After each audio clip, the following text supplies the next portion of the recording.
Hi everyone, my name is Erungiris. I'm from 12th grade and we are in Thailand attending Regional Student Convention with our school, Ainitu School from Mongolia. And today it was the first day of our convention and today we did registration for the convention, the dress checkup, hair checkup, everything, and then today our exhibits and arts were submitted. And very first competition, chess and checkers, was completed. So let's ask our students who competed in chess and checkers. Hello, my name is Sikhanbaya. I'm 12 years old and I just went to the chess competition and I'm gonna share my experience with you.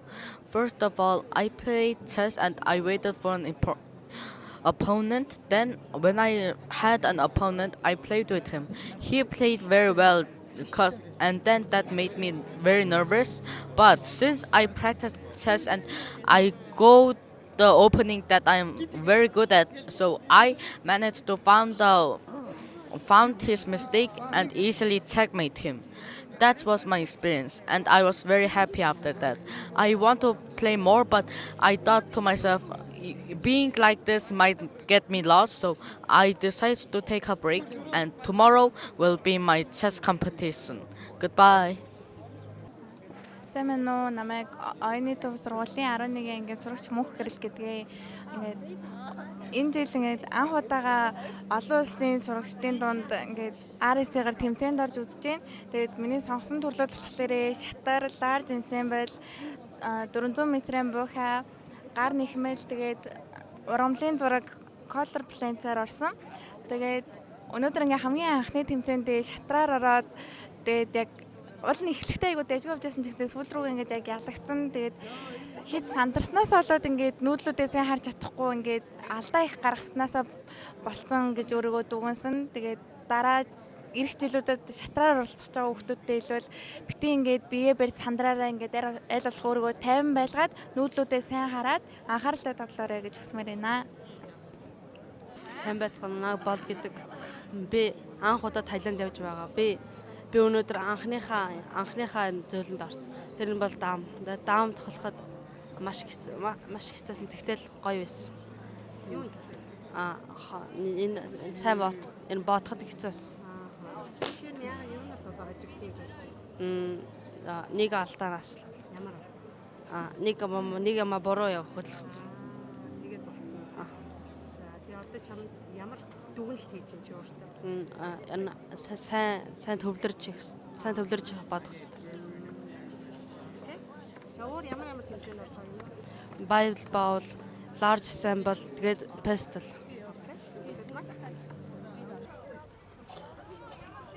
За сайн уу? Сайн байна уу? Ямар тэмцээнд оров? Өнөөдөр би болохоор бадминтон буюу агарын теннист оролцсон. Тэгээд ер нь бол энэ удаа анхны болон сүүлийн удаа байсан. Тэгээд харамсалтай би хожигдсан ч гэсэн ер нь бол өөрийнхөө алдаан дээр суралцаад тэгээд одоо RS дахиж оролцож чадахгүй ч гэсэн бусад одоо ямар нэг агарын теннисийн ямар нэг тэмцээн эднэд оролцох дээр нь яах ёстойгоо ер нь ухаашаалаа. Ер нь хөлнийхөө хурдаа илүү хурцгах, тэгээд ер нь бол хойноо зогсчоо, тэгээд шууд урагшлах, тэгээд жоохон бөмбөгөө зөхтэй жоохон хүчтэй зөх хэрэгтэйг ер нь анхаарсан. За тийм хэдийн харилцаатаагаар яа?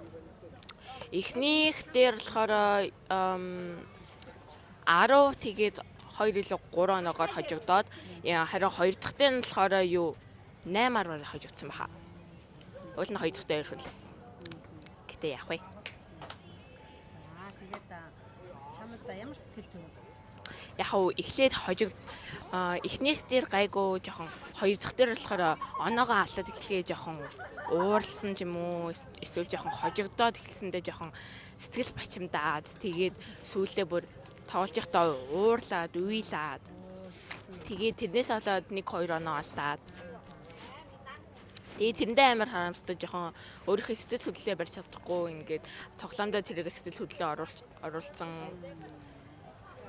Тэгээд жоохон тэгээд уйлаад, нэг хэдэн минут уйлаад тэгээд жоохон тайвширсны дараа тэгээл гайгүй. Тэгэл хүн бас алж болно. Тэгээд алдаансаг болонд суралцаад тэгээд хойдл өмнө болсон юм бодохгүй харин илүү урагшлаад явах нь чухал гэдгийг ер нь бол илүү чухалж мэдсэн. Миний хувьд болохоор энэ жил 2 дахь орж байна. Тэгээ өмнө жил болохоор миний анхны тэмцээн байсан. Тэгээд нь илт давуу ажигдсан би бол энэ удаад болохоор нэг жилийн дараа бол бас айгүй өрсөлдөөнтэй очлоод тэгээ жоохон том хөвгтөд таарчлаа. Тэгээд ягарга насны зөрөө байна. Тэгтээ бас би өмнө жилиг одоо сайжирсан гэж бодож байна. Тэгээ бас өөр улсын хөвгтөдтэй туршлах солилцох айгүй гоё байлаа. Тэгээ одоо сургуулийн дараа дараагийн тэмцээнд амжилт хүсье л гэж хэлье.